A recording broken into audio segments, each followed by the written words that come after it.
En los tiempos turbulentos de Israel, bajo la sombra de la opresión madianita, emerge un personaje improbable, Gedeón. Era el menor de su familia, perteneciente al clan más pequeño de la tribu de Manasés. Sin embargo, Dios vio en él un potencial inusual, un líder destinado a liberar a su pueblo.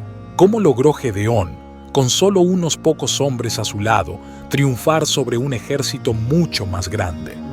¿Cuál fue el milagroso signo que confirmó su misión? ¿Y por qué rechazó el trono que le ofrecieron? Descubre todas estas respuestas aquí. Y si aún no te has suscrito al canal, aprovecha para unirte a nosotros. Tu suscripción fortalece nuestro trabajo para seguir trayendo nuevos videos que enseñan la palabra de Dios. Sin más preámbulos, vamos a comenzar. Gedeón creció. Durante el dominio del imperio madianita, el pueblo de Israel sufrió bajo un régimen cruel y terrible. Los madianitas tenían control total, dejando al pueblo devastado y quebrantado. Este sufrimiento fue consecuencia de los pecados de Israel contra el Señor. Por eso, Dios permitió que los madianitas los dominaran por 7 años. Los madianitas eran implacables. Para sobrevivir, los israelitas tuvieron que esconderse en castillos, cuevas y montañas. Siempre que los israelitas cosechaban sus cultivos, los madianitas, amalecitas y otros pueblos orientales invadían la tierra, acampaban en ella y destruían las cosechas. Dejaban al pueblo sin nada, llevándose todas las ovejas, cabras, ganado y burros. Estos invasores llegaban con tantos animales y tiendas que parecían una nube de langostas, con camellos demasiados para contar. Se quedaban hasta que todo fuera saqueado. Los madianitas, un pueblo del desierto, dominaban Israel principalmente por el uso eficaz de los camellos. Todo el arduo trabajo del pueblo de Israel era en vano, ya que al final todos los productos y el ganado eran robados. El pecado, al igual que los madianitas, nos roba todo lo que conquistamos con tanto esfuerzo. Muchos hombres pierden todo por no poder abandonar sus pecados. Debido a los madianitas, Israel estaba al borde del hambre, enfrentando un largo período de humillación y trabajo infructuoso ante un enemigo superior. Entonces, el pueblo clamó al Señor por ayuda. En respuesta, Dios envió un profeta a los israelitas. El profeta dijo: «Así dice el Señor, el Dios de Israel: yo los saqué de la esclavitud en Egipto, los rescaté de las manos de los egipcios y de todos los que los oprimían. Expulsé a sus enemigos y les di la tierra de ellos. Yo dije: yo soy el Señor, su Dios. No adoren a los dioses de los amorreos, en la tierra donde ustedes ahora habitan». Pero ustedes no me escucharon. Dios, a través del profeta, recordó a Israel todo lo que había hecho por ellos en el pasado para que enfrentaran su crisis actual. Entonces, un día, un hombre extraño vino y se sentó bajo el gran árbol en Ofra, que pertenecía a Joás, del clan de Abiezer. Gedeón, hijo de Joás, estaba trillando trigo en el fondo de un lagar para esconder el grano de los madianitas, cuando el ángel del Señor apareció y dijo: «Valiente guerrero, el Señor está contigo». Trillar trigo en el lagar no solo era desafiante, sino también vergonzoso. Normalmente, el trigo se trilla en áreas abiertas, en las colinas, donde la brisa ayuda a separar la paja del grano. Trillar trigo en un lugar bajo, como un lagar, no era práctico. Gedeón lo hacía en secreto, temiendo a los madianitas, que estaban acostumbrados a venir y llevarse todo. Mientras Gedeón estaba trillando el trigo, el hombre misterioso habló: «El Señor está contigo, hombre valiente». Para Gedeón, ese saludo parecía extraño. No se sentía como un hombre valiente y no creía que Dios estuviera con él. Pensó: ¿dónde está la valentía? Yo soy solo un hombre sencillo, viviendo una vida común. El hombre lo encontró mientras realizaba una tarea diaria. Gedeón respondió: «Señor, si el Señor está con nosotros, ¿por qué nos ha sucedido todo esto? ¿Dónde están todos los milagros que nuestros antepasados nos contaron? No dijeron que el Señor nos sacó de Egipto, pero ahora el Señor nos ha abandonado y nos ha entregado a los madianitas. Sabía de las grandes obras que Dios había hecho en el pasado, pero se preguntaba por qué no veía esos milagros ahora. Gedeón pensaba que el problema estaba con Dios, que los había abandonado, y eso le preocupaba. Entonces, el hombre extraño se volvió hacia Gedeón y dijo: «Ve con la fuerza que tienes y rescata a Israel de los madianitas. Yo te estoy enviando». Gedeón, un hombre común, dudaba de sus propias habilidades y no lograba verse realizando grandes cosas para Dios. Se consideraba insignificante e inseguro. Preguntó: «¿Pero cómo puedo rescatar a Israel? Mi clan es el más débil de toda la tribu de Manasés, y yo soy el menor de toda mi familia». El hombre respondió: «Yo estaré contigo, y destruirás a los madianitas como si estuvieras luchando contra un solo hombre». Gedeón estaba a punto de embarcarse en una jornada extraña, comenzando con una tarea imposible. Se preguntaba: ¿quién soy yo para enfrentar a los poderosos madianitas? ¿Podría este ser un ángel del Señor delante de mí? ¿Cómo debería saberlo? Decidió probar al hombre con una ofrenda, pidiendo una señal de confirmación. Gedeón dijo: «Si he encontrado gracia a tus ojos, muéstrame una señal de que eres tú quien habla conmigo. Por favor, no te alejes de aquí hasta que vuelva a ti y traiga mi ofrenda y la ponga delante de ti». El hombre respondió: «Esperaré hasta que vuelvas». Gedeón, con prisa, volvió a casa, preparó un cabrito joven y horneó pan sin levadura con una canasta de harina y un poco de agua.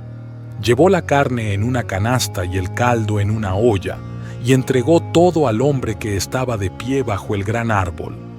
El hombre dijo: «Pon la carne y el pan sin levadura sobre esta roca y derrama el caldo sobre ella». Gedeón hizo como le fue dicho. Entonces, el hombre tocó la carne y el pan con la punta de la vara en su mano, y el fuego subió de la roca y consumió todo. El hombre desapareció. Gedeón se dio cuenta de que era el ángel del Señor y exclamó: «¡Ay, soberano Señor, estoy condenado! He visto al ángel del Señor cara a cara». El milagro del fuego y toda la experiencia convencieron a Gedeón de que era realmente del Señor. La aparición del ángel parecía completamente humana, pero el Señor respondió: «Está bien, no tengas miedo, no morirás». Entonces, Gedeón construyó un altar al Señor allí y lo llamó Yahweh Shalom, que significa «El Señor es paz». El altar permanece en Ofra hasta hoy. Un altar es una estructura donde se hacen ofrendas, como sacrificios, con fines religiosos. Era una plataforma elevada con una superficie plana, algo común en el tiempo de Gedeón.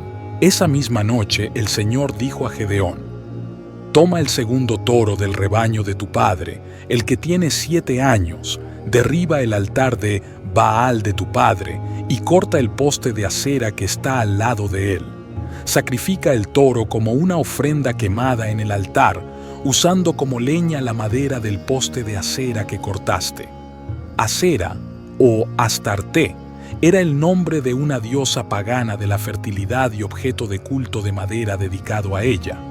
En la literatura ugarítica, ella era adorada en la antigua Siria, Fenicia y Canaán. Era adorada por los fenicios como Astarte, por los asirios como Ishtar y por los filisteos como Acera. Después de la muerte de Josué, el culto a Acera se extendió en Israel debido a la conquista incompleta de Canaán. El pueblo de Israel abandonó al Señor y pasó a servir a Baal, el dios pagano de los cananeos, y a Astarot. La nación de Israel estaba en un estado de compromiso. Inicialmente lucharon contra la cultura pagana de los cananeos. Después la temieron y finalmente coexistieron pacíficamente con ella. Las personas siempre son llamadas a ser diferentes por Dios. Era el estándar de Dios para Israel ser diferente de las naciones a su alrededor, pero ellos no obedecieron. El pecado siempre duele y aprisiona. Josué tenía fe en Dios y creía en sus promesas proféticas. Debido al liderazgo de Josué, su generación conoció al Señor. Sin embargo, las generaciones vienen y van. La nueva generación no conocía a Dios. La nación comenzó con desobediencia incompleta y compromiso, en lugar de expulsar a los cananeos. Fueron contaminados por la adoración pagana perversa de esta nación. La responsabilidad pesaba mucho sobre los hombros de Gedeón, pero sabía que no podía huir del desafío. Dios detesta completamente la idolatría, que trae la ira de Dios sobre los involucrados y maldiciones sobre el pueblo y la tierra. Gedeón, obedeciendo al mandato del Señor, llevó consigo a 10 de sus siervos y hizo lo que se le había ordenado, pero lo hizo de noche, temiendo a los miembros de la casa de su padre y a los habitantes de la ciudad. Baal era adorado junto a Asera, y Dios había llamado a Gedeón a poner en orden primero su propia casa. A la mañana siguiente, cuando los habitantes de la ciudad comenzaron a moverse, alguien descubrió que el altar de Baal había sido derribado y el poste de Asera junto a él había sido cortado. En su lugar, se había construido un nuevo altar, sobre el cual estaban los restos del toro sacrificado. La gente comenzó a preguntar, ¿quién hizo esto? Después de investigar, descubrieron que había sido Gedeón. Los hombres de la ciudad fueron a Joás, padre de Gedeón, y dijeron, «Trae a tu hijo. Debe morir por haber destruido el altar de Baal y cortado el poste de Asera». La adoración a Baal era tan poderosa en aquel tiempo que la propia comunidad estaba dispuesta a quitarle la vida a Gedeón. Las personas creían que Baal era el dios del clima y, como el éxito de sus cosechas dependía del clima, adoraban a Baal, especialmente en tiempos difíciles bajo la tiranía de los madianitas. No se daban cuenta de que al no volverse hacia Dios, estaban empeorando la situación. Pero Joás, padre de Gedeón, gritó a la multitud, «Van a defender a Baal, van a luchar por él. Cualquiera que luche por Baal será ejecutado por la mañana. Si Baal realmente es un dios, que él mismo defienda su altar y destruya a quien lo derribó».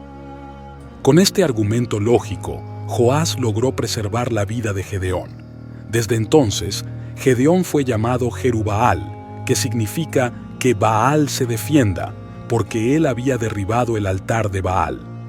Poco después de este evento, los ejércitos de Madián, Amalek y del pueblo del oriente formaron una alianza contra Israel y cruzaron el Jordán, acampando en el valle de Jezreel. Entonces, Gedeón fue revestido por el poderoso Espíritu del Señor. Necesitaba reunir su propio ejército, así que tocó la trompeta de carnero como llamado a las armas, y los hombres del clan de Abiezer acudieron en su ayuda.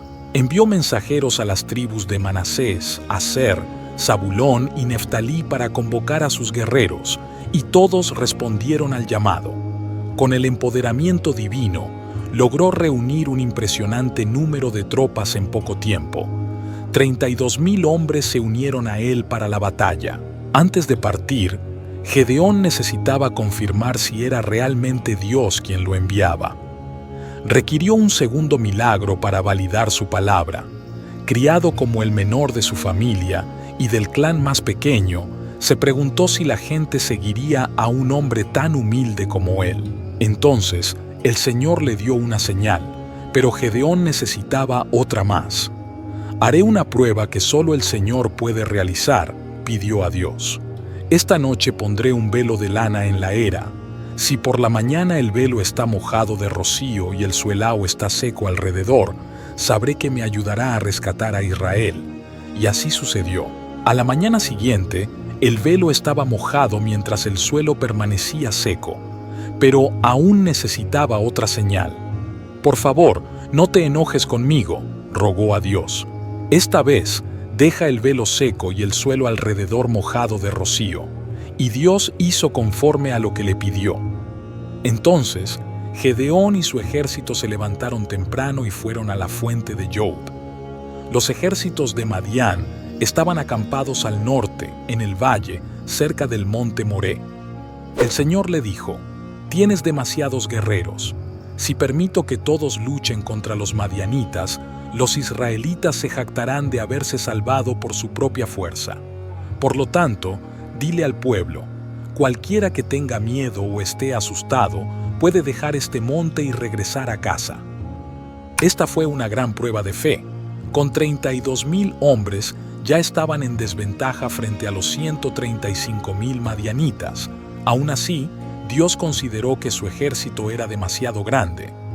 22,000 hombres se fueron, dejando solo 10,000 dispuestos a luchar. Ahora las probabilidades eran de 13-1, pero el Señor dijo, «Todavía hay muchos, llévalos al agua y los probaré para determinar quién irá contigo y quién no». Cuando Gedeón llevó a los guerreros al agua, el Señor dijo, «Divídelos en 2 grupos. Uno será formado por aquellos que recojan agua con las manos y la lleven a la boca como los perros. El otro grupo será formado por aquellos que se arrodillen para beber». Después de dar la señal a los hombres, avanzaron sobre el campamento de los madianitas con un grito de guerra. Rompieron los cántaros, encendieron las antorchas y clamaron, «Por la espada del Señor y por Gedeón». El sonido de las trompetas, el brillo de las antorchas y los gritos de los israelitas atemorizaron a los madianitas, quienes se levantaron en pánico pensando que estaban rodeados por un gran ejército. Los madianitas, confusos y aterrorizados, comenzaron a luchar entre ellos, creyendo equivocadamente que estaban bajo ataque de sus propios aliados. En desorden, muchos madianitas cayeron bajo sus propias espadas mientras huían. Los israelitas los persiguieron y la batalla continuó hasta el amanecer. El Señor concedió a los israelitas una gran victoria sobre los madianitas. Los madianitas fueron derrotados y huyeron, siendo perseguidos hasta las fronteras de Damasco y la región de Abel-Meolá. Muchos fueron capturados junto con sus bienes y muchos murieron. Así, el Señor dio a los israelitas una victoria completa sobre los madianitas, quienes ya no representaron una amenaza. El pueblo de Israel se regocijó profundamente por la victoria y alabó al Señor por su misericordia y poder. Después de la batalla, el pueblo de Israel propuso a Gedeón, «Reina sobre nosotros, tú y tus hijos, porque nos has librado de las manos de los madianitas». Pero Gedeón respondió, «No reinaré sobre ustedes, ni mis hijos. El Señor reinará sobre ustedes». Reconoció que el verdadero poder estaba en las manos de Dios, no en los hombres. Gedeón gobernó a Israel durante 40 años, siendo un líder sabio y justo. Vivió hasta una edad avanzada y fue enterrado en su ciudad, Ofra. La historia de Gedeón es un testimonio de fe, coraje y confianza en Dios. Nos enseña que, incluso ante desafíos aparentemente imposibles, Dios puede concedernos la victoria si confiamos plenamente en Él. Si te gustó este video y aún no le diste me gusta, te invito a hacerlo ahora mismo. Que Dios te bendiga.